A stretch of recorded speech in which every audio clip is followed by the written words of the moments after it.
The month of January started with a teaser of the next Dokkan Fest, which looked like it was going to be a new Vegeta. At the same time, there was some sort of Bunny Bulma login bonus campaign that gave some bunny medals, but the actual event and awakenings related to it weren't even out yet, so people didn't really know what they would be used for, and honestly, as you'll see later on, this is just so random. Like, this login bonus campaign had no place being here this early. The next day, the official Dokkan Twitter account was already at 100,000 followers, and to celebrate it, they gave everyone 12 stones and an Elder Kai. They also held an additional campaign on Twitter, where they would give additional rewards based on the number of retweets this post got. And the crazy part is that that post got so many retweets, so much that they actually decided to give out even more rewards, which included the new year first form Frieza trophy card. So if you missed out on him, this was your chance. And if I'm not mistaken, this was the first and last time they actually brought back a New Year trophy card, but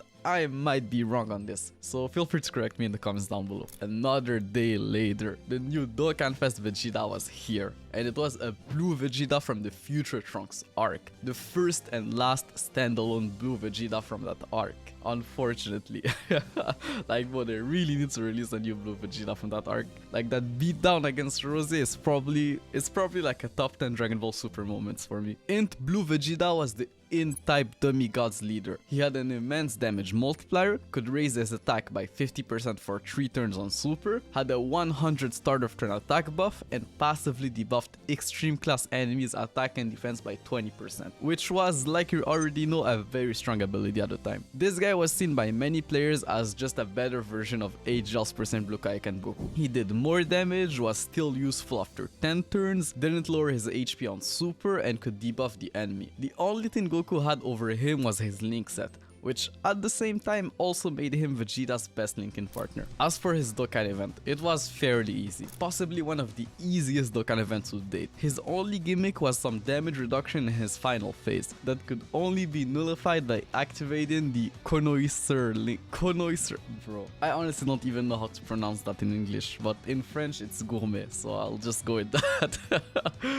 Which was a link only shared by Beerus and Whis units. But the teams we had at the time got legit so good that you could easily just brute force your way in with them. Talking about his Dokkan event, it came with 3 new Dokkan Awakenings for all the OG Blue Vegetas, so I guess it was time for some redemption. AGL Blue Vegeta was not bad. He had a supreme damage multiplier and 80% attack and defense on Super. Nothing crazy, but pretty decent, especially linked with AGL Blue Goku, whom he shared 6 links with. They were probably the best regular banner unit SSR rotation you could run at the time. Strength Blue Vegeta was also not bad. He was just like a slightly more offensive version of AGL Blue Vegeta with his additional 20% attack on Super, but with no defense, even though it didn't really matter as much at the time. But the crazy thing about this guy is that if you remember, his SSR got heavily shafted on release. He was worse than his Goku counterpart in pretty much every metric imaginable, so this was seen by many players as quite the glow up. Physical Blue Vegeta was just the physical variant of Tech Blue Goku, and since the Nuken meta was pretty much dead by that point, this guy was seen as the worst one of the 3. Like, he was still okay with his stun chance on Super and Orb changing, but just not as good as the other Blue Vegetas, who just did way more damage at the time, which was pretty much the only thing that mattered. And the fact that there was really no good physical Nuken type character also didn't help him. Like, your best option was probably physical Goku Black, and he just wasn't worth the effort, with his flat stat buff Nuken passive. As for his banner, it featured Buhan, Ultimate Gohan, Janemba,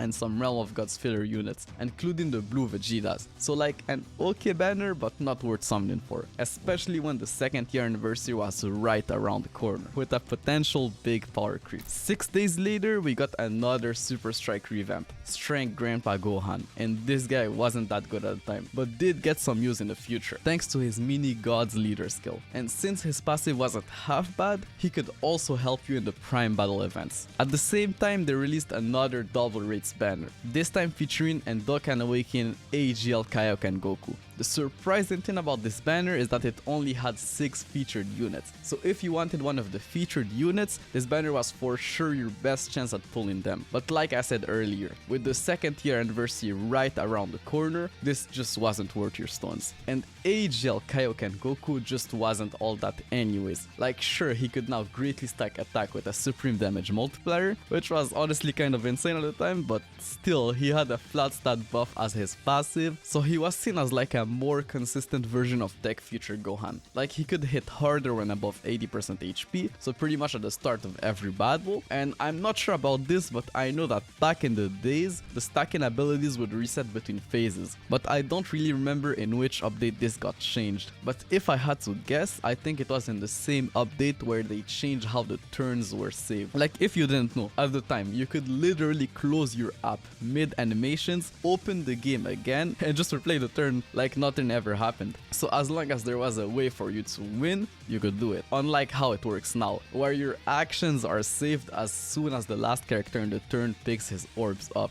Anyways, they also teased a new game mode, the first ever battlefield. And just for the sake of trying to understand what's going on, I'm going to read with you what was said about it in the game news. You can take on the challenge with up to 100 of your SR or above characters. So I guess just like the current battlefield, you needed a lot of characters. You can send out characters by dragging and dropping them at the bottom of the screen. When you come into contact with an enemy, the battle will begin. Okay, so it looked like there was 3 different lanes where you could drag and drop your characters, and that they would just automatically fight the characters that they came in contact with. A little bit like a tower defense, I guess. If you destroy your opponent's barrier and break through their defense line, you will clear the melee mode. On the other hand, if your own barrier is destroyed and your defense line is broken, it's game over, so be careful. Okay, so I guess it's safe to say that you'll need those 100 characters. When a deployed character breaks through the enemy's defense line, the Take on a Boss Battle button will appear to select a character to participate in the boss battle. Okay, so it was pretty much just chain battle, but instead of launching a super attack, you start a battle with an enemy. Interesting. The boss battle is basically the same as previous battles, but since you can select your friend, it's important to activate powerful link skills. Honestly, I'm not sure what they mean by that, but from what I understood is that you can't choose your friend leader, so you might run into some key issues, hence why they want you to use characters with good links. Nonetheless, we'll look into some gameplay later on, and it might actually help us understand how any of this actually works. In the meantime, the countdown for the 2nd year anniversary had already started, and after 7 days, it was already time for the 2nd year anniversary. The anniversary launched with the Tale of Super Warriors event, which was just a rebranded version of the previous 30th year of Dragon Ball anime event. The event gave up to 36 stones and tons of 2nd year anniversary coins that you could exchange in the shop for some trophy cards, Baba Shop characters, awakening medals, or Elder Kais. Exclusively on JP, there was an SNS campaign where players could get up to 31 stones by logging in every day and posting something online or Twitter, or just psych it like 99% of players. They also added some rank up missions, up to the rank 200. So for the players who didn't reroll, this was pretty much just free stones. They also added some daily missions, which gave some decent rewards, as well as tickets for the 2nd year anniversary special ticket summon banner, that we'll talk about in a second. They also held a Twitter campaign, where people could vote for one of 4 Shenron wishes, so pretty much the first version of the Purunga wishes. The first wish gave Elder Kais, the second one potential orbs, the third one hourglass medals, and the rough translation of the 4th wish was leave the gal panties. Whatever that means. So I went to the global side of the game to see what the translation was, and yeah, it was a little bit more clear. I need a hot bunny to restore my ki. Bro, like what? But yeah, I guess it meant support type items. This is also the time where they released the Dokkan event boss rush. How's it going, guys? Alex here, and JP literally just updated, and we can go ahead and take on the new mode, which is the boss rush mode. Now before I start, let me just show you, just in case you might be out of the loop, this is what we're going for. Kaioken Blue Goku, Frieza, Black, Cell, all those guys. I didn't even look at my items. Oh my god, I didn't even look at my items. look at that puny damage! Oh shit, here he comes! Ah! That's game. That's fucking game. On release, the event had 2 stages, and each stage had a regular Super 2 difficulty, which wasn't really that difficult, and a Super 3 difficulty, which took forever to beat, especially the second stage Super 3 difficulty. You had to beat 14 different Dokkan event stages within the same run. Like, bro, even though Dokkan events were starting to become easier to beat, it was mostly thanks to your 8 support type items. But now you had to beat 14 events with the same amount of items. So best believe that this was very hard, and like I already said, very long. As a matter of fact, I actually remember clearing this stage like a year later on Global, and it took me 3 hours to beat with this team, and it still took me 3 hours. Like, sure, I was doing it at school between classes and everything, but it still took forever. And from what I could gather, the best team at the time to clear that event was the half merge Zamasu and half Rosy team that I talked about in the last video, and was pretty much the only way to beat that stage. Or you could just wait like 2 days for the new anniversary units and breeze through it.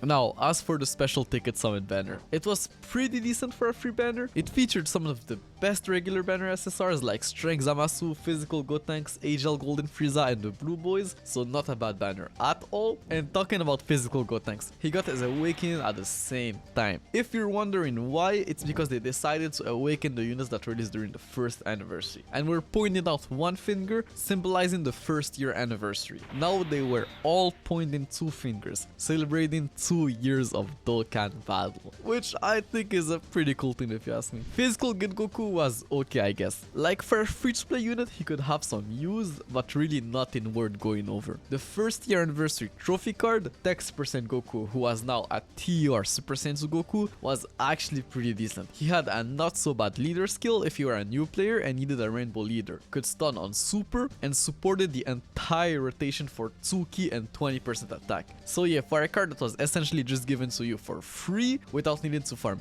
anything, he was good. As for Physical Super Saiyan Gotenks, they didn't give him much, but the guy was already so good thanks to his seal on super that it didn't really matter. Like, the little stats they gave him was just more than enough. Also, I'm not sure, but by looking at the news, the game had some maintenance issues for like 5 days straight. I can't even count how many notices they put up. Like, I've never seen anything like that. The Super Saiyan 4s were, I guess, really that hype that they literally broke the game and made it unstable for almost a week. I know this was the case on Global, but I didn't know the same thing happened on JP. Like, bro, they had 6 months to prepare for this on Global, and the servers still crashed? That's just crazy to me. Anyways, I'm sure they gave some sort of compensation, right? Like, they had to.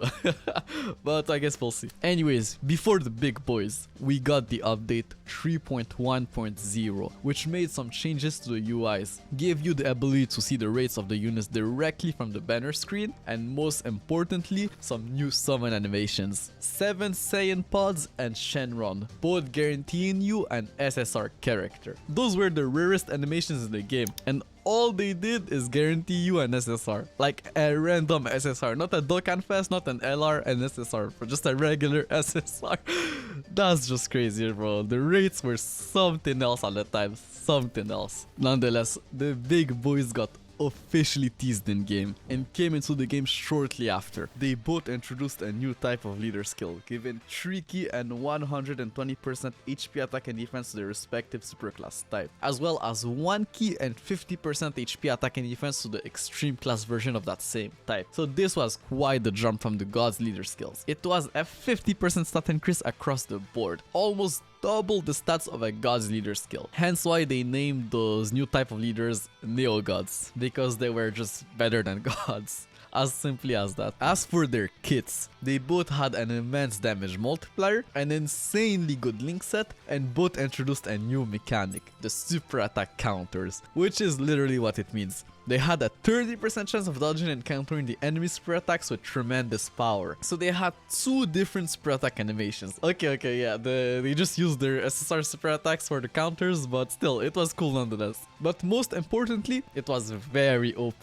Like having a chance of not taking damage from an enemy super attacks that would make or break a run at the time was insanely valuable. Now as for the specifics. Strength Super Saiyan 4 Goku was the strength type Neo Gods leader, which was unlike Vegeta an insane leader skill. You had so many GT options, like GT Super Saiyan 3 Goku, GT Super Saiyan Trunks, or even Strength Omega Shenron, and some very strong Dokkan Fest characters, like Super Saiyan 3 Vegeta and Super Gogeta. He also gained 30% defense on Super for 6 turns, which meant that he could get pretty tanky later into the fights, and potentially even more so than Vegeta with some RNG. But the thing that made him the GOAT was his 150% start of turn attack buff. If I'm not mistaken, this guy was the first unit ever to be able to casually super for 1 million. Like sure, Goku had to be SA10 and he had to be linked with GT Super Saiyan 3 Goku, who he shared 5 links with, giving him nearly 50% attack. But the crazy part is that even at like AC1, this guy was dishing out multiple 6 figures attack stats, which was very impressive at the time. AGL Super Saiyan 4 Vegeta was the AGL type Neo Gods leader, but the problem is that he didn't have plenty of good AGL type options at the time, especially units that shared multiple links with Vegeta, unlike Goku who had a legit 10 out of 10 linking partner. Like on his team, his 2 best linking partners were AGL Super Vegito and AGL Super Saiyan Blue Kaioken Goku, 2 Dokkan Fest characters, sharing 4 links with him. So yeah, this was the first L for Vegeta. Then, instead of raising his defense on Super like Goku, he greatly lowered the enemy defense instead, which was still a decent ability at the time, but that didn't last long, as you'll see later on. And for his passive, he had a 120% attack and defensive buff, unlike Goku's huge 150% attack buff. And since defense was not as valuable at the time, he was just seen as a weaker version of Goku, since he dealt less damage. But don't worry, because AGL Super Saiyan 4 Vegeta did age better, thanks to his start of turn defensive buff. But we'll talk about that in due time. Now, those 2 guys came with a bunch of new units and Dokkan Awakenings, so let's go over them. In Super Baby 2 was now a Giant Ape unit, with a 10% chance of turning into a Giant Ape at the start of turn, as long as you were above 30% HP. But as for the rest of his kit, nothing changed really, they just slightly buffed the stats on his leader skill and passive skill attack buff. This was nonetheless enough for people to see him as the best Giant Ape character in the game, since he was the only one who was able to consistently dish out decent numbers before turning into a Giant Ape. His Giant Ape transformation also had a 50,000 attack stat, which was insane for a Giant Ape unit. Like, I'm pretty sure the biggest one to date was Physical Kid Goku, whose Giant Ape transformation had a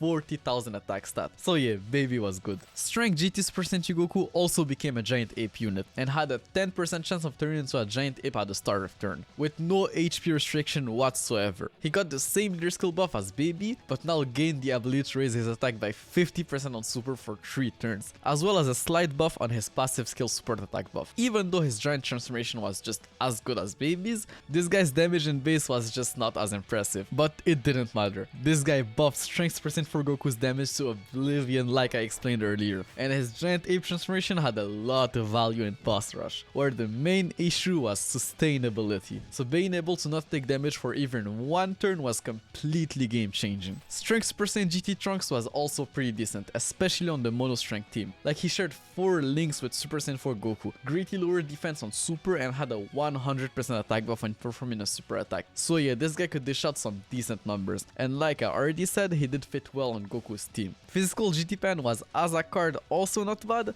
Like, she was a decent support type unit, it's just that she didn't fit on any team at the time. The fact that she was physical meant that she couldn't be run under new Neo Gods leader skills, but she was still good, she just needed a good team to be run under, as you'll see later on. Now, as for Goku's and Vegeta's Dokkan events, they were honestly very hard. Goku was weak to the hatred of Saiyan Link, and Vegeta to the Shadow Dragon Link, both links who were only shared by very few units at the time, so your best bet was to brute force your way in with God's leaders. So Super Vegito's team for Goku's Dokkan event, and Rose's or Merge Zamasu's team for Vegeta's Dokkan event. Well, that's more so for the super difficulty. The stages were fairly easy on the Z hard difficulty, so you could just do that if you weren't able to beat the stages on the super difficulty. Also, as for their banners, Super Saiyan 4 Goku's banner was not bad. It featured physical Goku Black, AGL Super Vegito, GT Super Saiyan 3 Goku his best linking partner, and Strength Super Gogeta. Like, the banner was good, but just not anything insane. Super Saiyan 4 Vegeta's banner on the other hand was actually pretty insane. It featured both physical Vegito Blue and AGL Rose, as well as Tech Golden Frieza and In Super Baby 2. Like, honestly, just having the two rainbow leaders on the same banner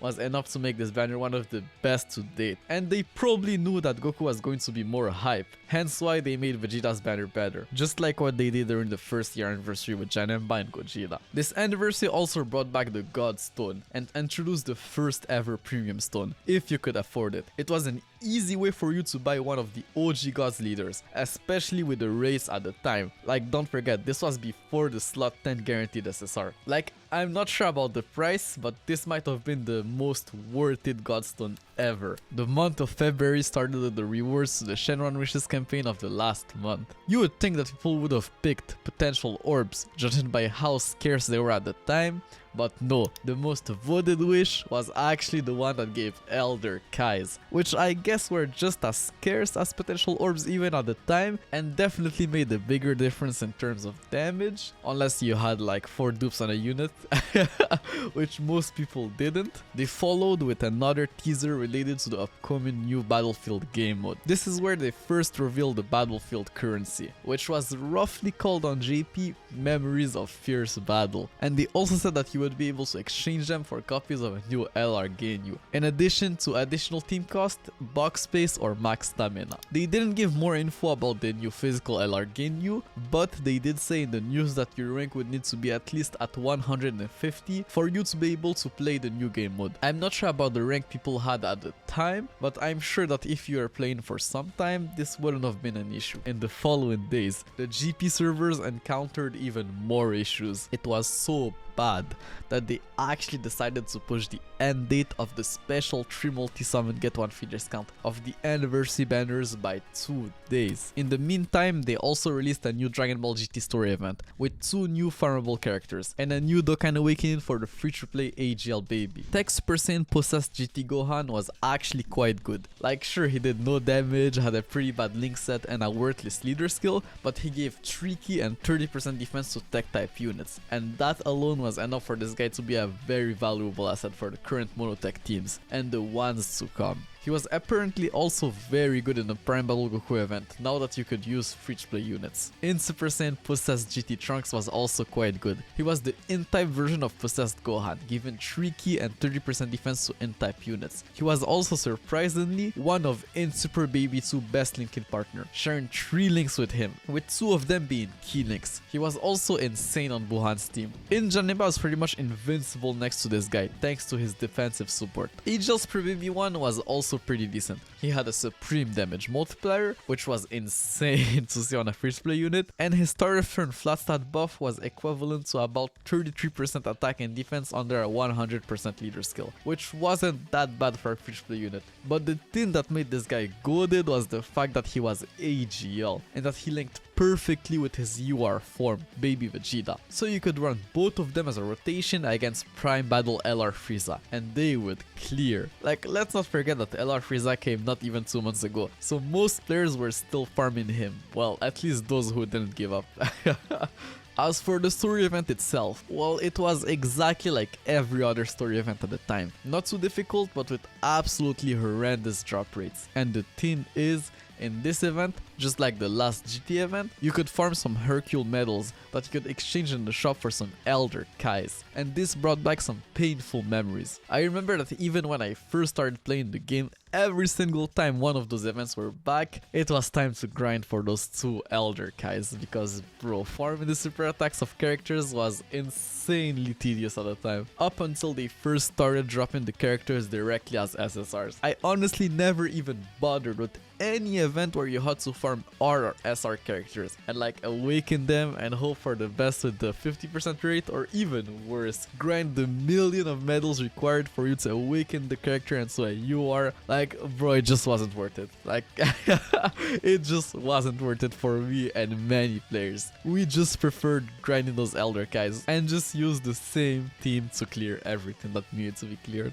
We then had, just like during the first year anniversary, a world tournament that I guess was kind of special. They awakened 7 world tournament reward cards all at once, made some significant changes to the ranking rewards, like the amount of medals pretty much doubled for the top rankings, and they expanded the rewards up to the rank 250, while before only the top 100 ranking players would get the local ranking rewards. But that's not even the craziest part. They made the wins rewards absolutely cracked for that anniversary. At 5 wins, you were awarded a Godstone. So if I'm not mistaken, this is the first and only anniversary to give out 2 Godstones. Godstones that were even more valuable at the time. And starting from the 6th wins and onward, you would be able to get a free golden SSR tickets every second win for a total of 8 SSR tickets. Like bro, we went from barely getting any SSR tickets to 8 in a single world tournament, which when you think about it kind of made sense. The game was up for 2 years. SSRs are not even that special anymore, especially with LRs being a thing now, and summonable LRs coming very soon. The world tournament reward card, AGL Super Saiyan Gohan, was actually pretty decent. He had a 20% chance of stunning on Super, a decent Saiyan Link set,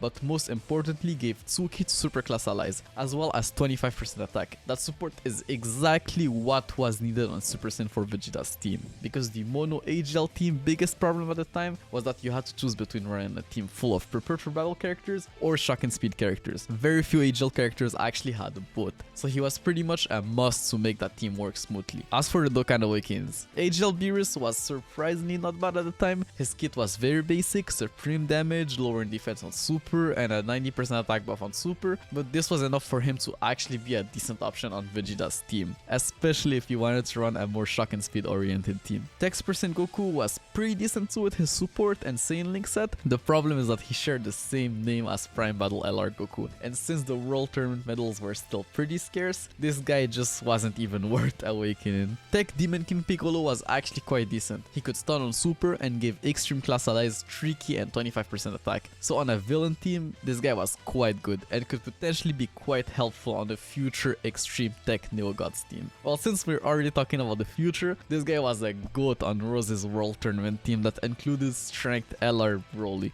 but we'll talk about that in due time. In Super Saiyan Bardock was seen by many as the best unit of the batch, simply because he could sell on Super, while also overflowing with Ki. He had 4 Ki links and 3 Ki at the start of turn when facing only 1 enemy, which was most of the time. And I also think this was the first usable int type sealer. The other 2 were R units, so their sealing capabilities were just not worth the drawback of them being R characters. Int Demon King Piccolo was okay. People liked him for his Rainbow Mini God Leader skill and attack debuff on his passive. He had some use on like a debuff variant of Buhan's team. Strength Team Gohan was disappointing to say the least. Like sure, he could stun on Super, which was good, but his passive was literally unusable outside of the World Tournament or some niche Dokkan events, so it's pretty much like he had no passive, because there was simply no way you're running this guy on your World Tournament team over a Neo unit or Key Support type unit. So yeah, he was definitely the worst awakening of the bunch. On the other hand, Physical Kaioken Goku was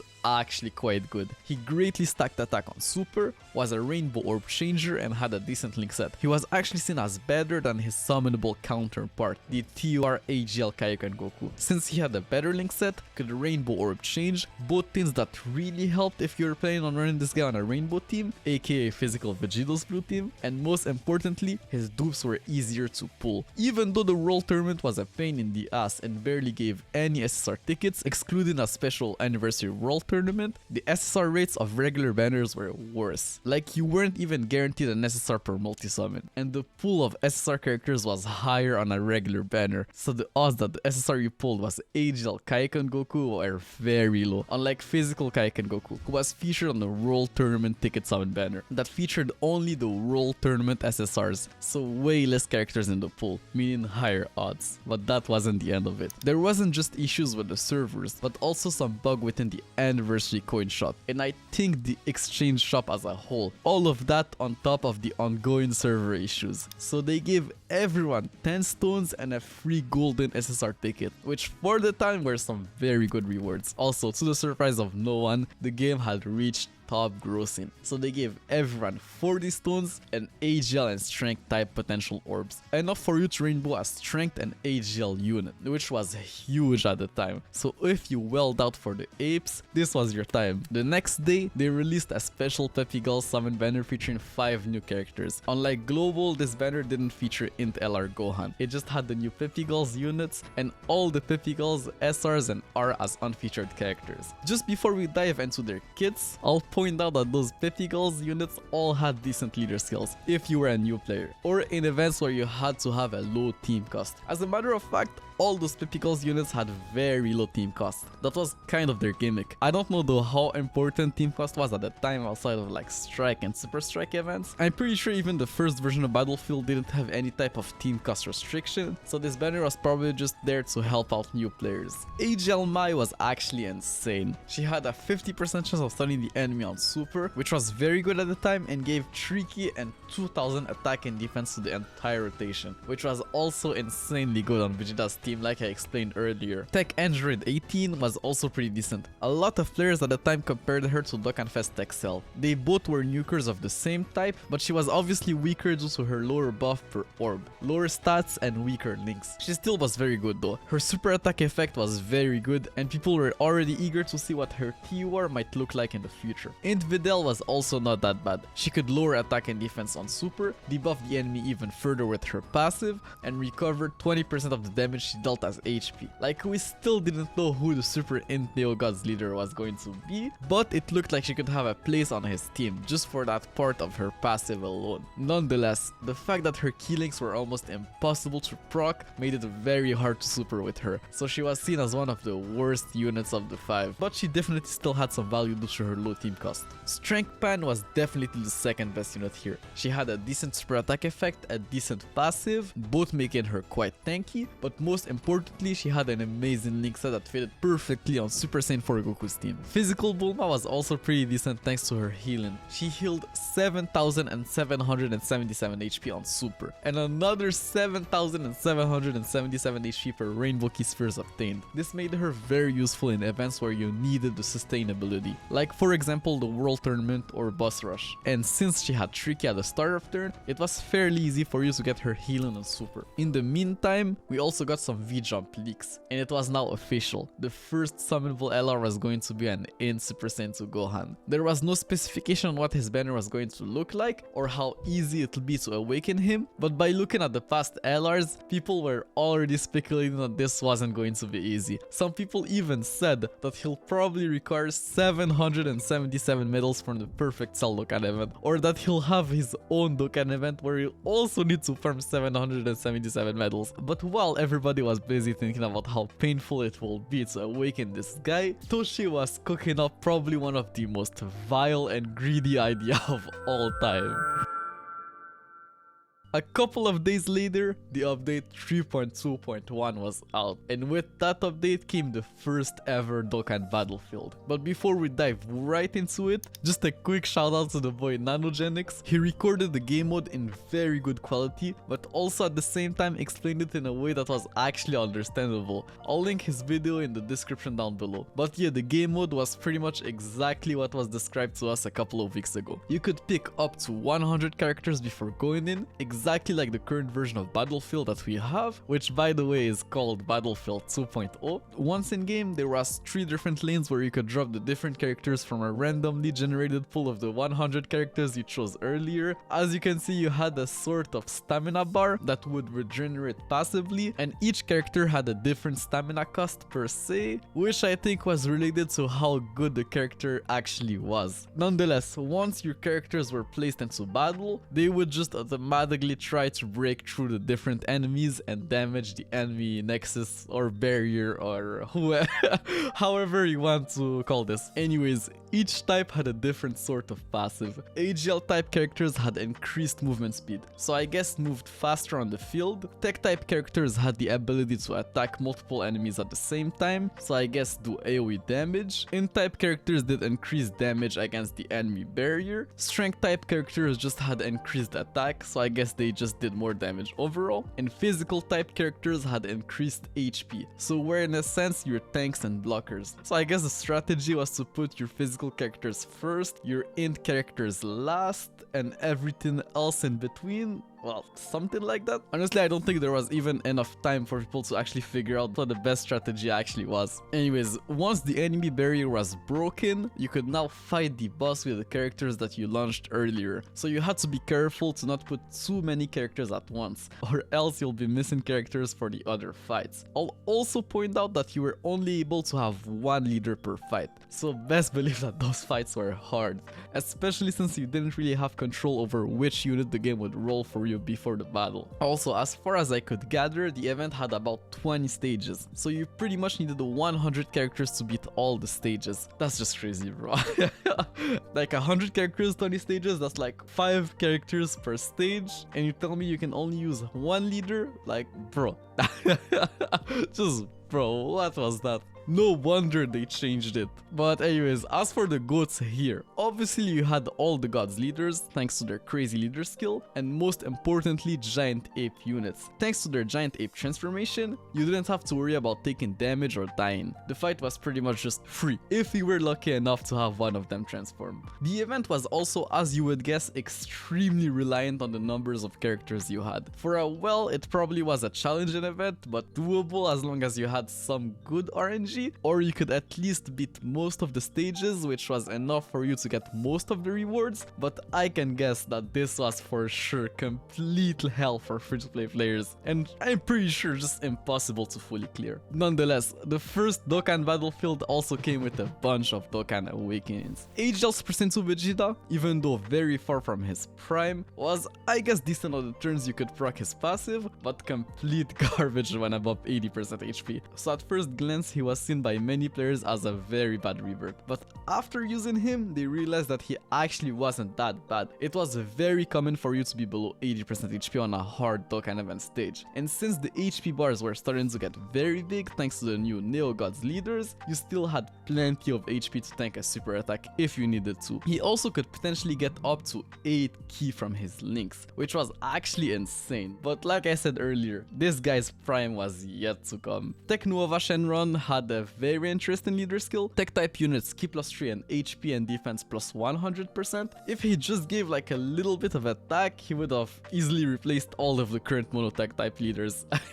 But obviously they couldn't let that happen. And yeah, unfortunately the lack of attack just made his leader skill worse than the current ones in game. But if you didn't have Tech Gotenks or Tech Golden Frieza, this guy was actually a valid tech type leader. Like, he was still better than Beerus now that I think about it, but that meta was already long gone, bro.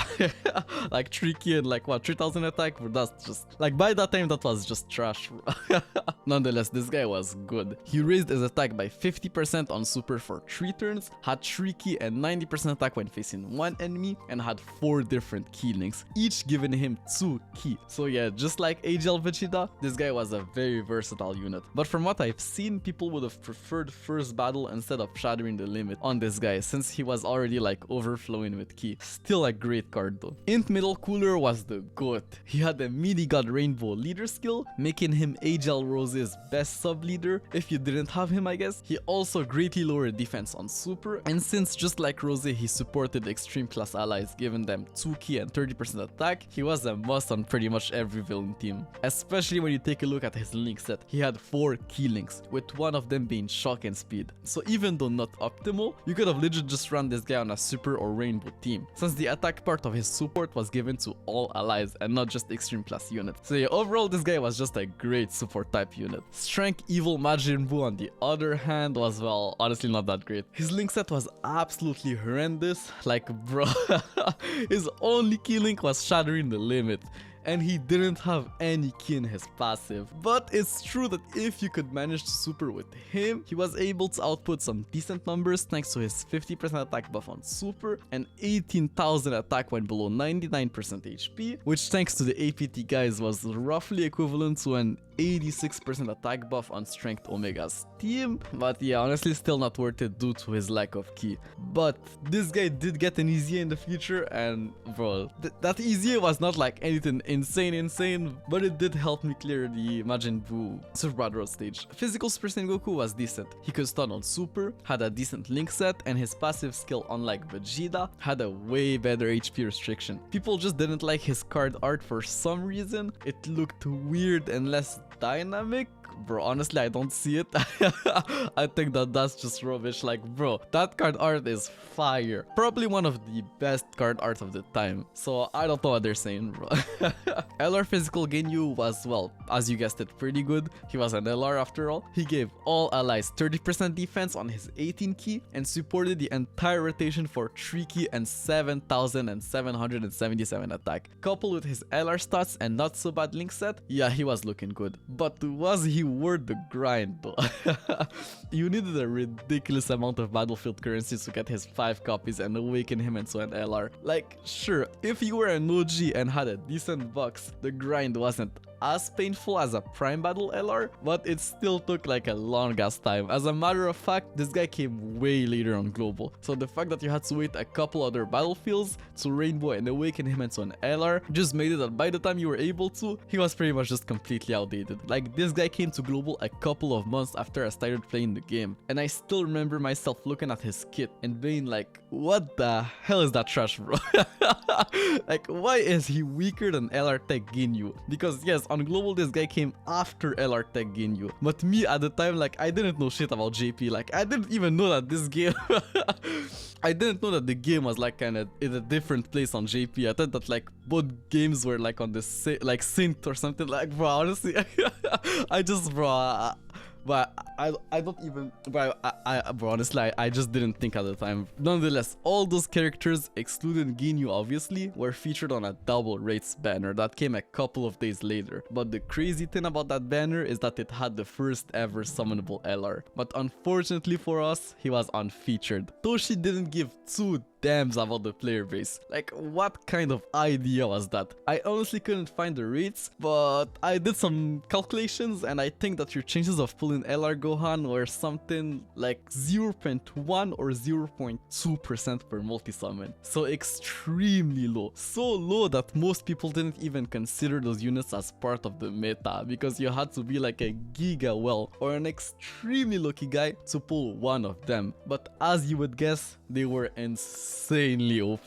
LR Gohan was pretty much just the best unit in the game, and like by far, bro, by far. His leader skill was not half bad. It gave in-type units 3 ki and 90% HP attack and defense, so it was like a slightly better God's leader. Not as good as a Neo God's leader, but still viable. He had a mega colossal damage multiplier on both his 12 and 18 ki, while also greatly raising attack for 1 turn on his 18 ki, a decent Saiyan link set that just got better with time, as you'll see, and nuke and passive giving him 18% attack per ki spheres obtained, and most importantly, the most broken ability an LR could have. Honestly, even to this day, gain an additional ki per ki spheres obtained. So this was actually the first LR that could actually launch ultra supers pretty consistently. But honestly, I don't even think I need to explain how OP that ability was, because like I said, it's actually still a broken ability even to this day. It was just crazier at the time because he was the only card able to do so, and for a very long time actually. I think that the second LR to actually get that exact ability was LR Super Baby 2 Giant Ape Transformation during the 4th year anniversary, so like 2 years later. Well, I guess the LR Super Saiyan 4s had a somewhat better ability, like an additional 2 ki per rainbow ki spheres or same type orbs obtained, but it was less consistent than Gohan's universal additional ki per ki spheres obtained, which wasn't only restricted to 2 types of orbs. Anyways, that ability coupled with the fact that his numbers were absolutely insane and way ahead of his time made this guy probably one of the best aging unit, at least offensively. Like, his numbers were still decent up until the time he got his easy. That's where the infamous "he only needs defense" came from, because honestly that's really all he needed That's all he needed, but they took that way too literally. But we'll talk about that in due time. Honestly, so many things happen with this guy throughout the years that it's not the last time you'll hear of him. And since I don't want to speak too much about his future, I'll end with his 18 key super attack. Like bro, that thing was whack. I honestly hated it at the time. And not because it was just like a PNG image going up and down, but because it was just so slow. This might have been the longest animation of the time in years to come. Like bro, like I know that's how it was in the anime, but not every animation has to be time accurate, you know, like just imagine if Int Angel's Person 3 Goku's transformation was time accurate in game. Like you can't skip a regular transformation, only active / standby skills and intros. So just imagine having to sit down for like 5 minutes every single time that guy transformed. It would have been hell. Anyways, enough yapping. The month ended with a teaser of the next Neo Gods leader, and it looked like it was going to be a cooler, more specifically final form cooler.